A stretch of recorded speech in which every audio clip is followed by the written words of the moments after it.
আসসালামু আলাইকুম বন্ধুরা, কেমন আছো তোমরা? আশা করি খুব ভালো আছো। আরফা সাপিজার মায়ের রান্নাঘরে তোমাদের স্বাগত। আজ আমি তোমাদের জন্য নিয়ে এসেছি মিষ্টি কুমড়ো দিয়ে পুঁই শাকের ডালের রেসিপি।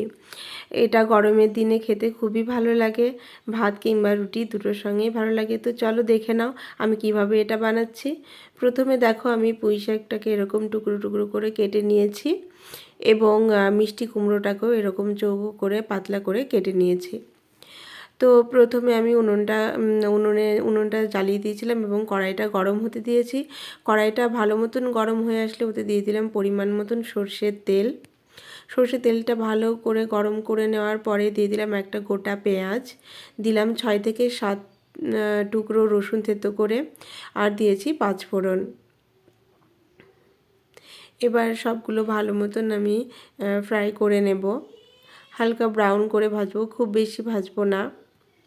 তো এটা ভালো মতন ভাজা হয়ে গেলে তারপর এর মধ্যে আমি দিয়ে দিচ্ছি মিষ্টি কুমড়ো এবং পুঁই শাকটা। এটা ভালো করে ধুয়ে আমি পানি ঝরিয়ে রেখেছিলাম। তো এর মধ্যে দিয়ে দিলাম পরিমাণ মতো নুন। তো দেখো এটাকে আমি পানিটা শুকানো পর্যন্ত আমি অপেক্ষা করব।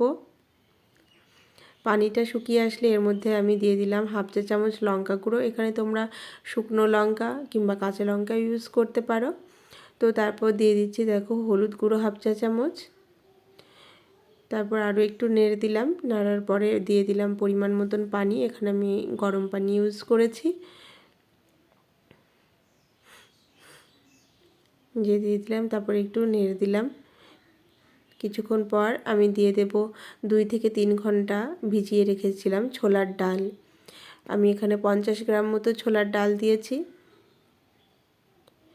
আর 500 গ্রাম মতো পুঁই শাক নিয়েছি, আর 300 গ্রাম মতো মিষ্টি কুমড়ো। তো দেখো এটা ফুটে গেছে। এবার এর মধ্যে আমি দিয়ে দিচ্ছি জিরে গুঁড়ো হাফ চা চামচ। জিরে গুঁড়োটা দেওয়ার পর আমি এটা ভালো করে মিশিয়ে নেব এবং পানিটা শুকানো পর্যন্ত অপেক্ষা করব। যে দেখো হয়ে গেছে, আমি নামিয়ে নিয়েছি। কেমন হয়েছে দেখো আমার এই রেসিপি। তোমাদের যদি ভালো লেগে থাকে তাহলে অবশ্যই লাইক কমেন্ট শেয়ার করে দেবে। আর যারা আমার চ্যানেলটাকে সাবস্ক্রাইব করে দিয়েছো তাদেরকে অনেক অনেক অনেক ধন্যবাদ। যারা এখনও করোনি প্লিজ প্লিজ প্লিজ আমার চ্যানেলটাকে সাবস্ক্রাইব করে দিও, আর সবার আগে নোটিফিকেশান পেতে বেল আইকনটা প্রেস করে দিও। চলো দেখা হচ্ছে নেক্সট ভিডিওতে। আল্লাহ হাফেজ।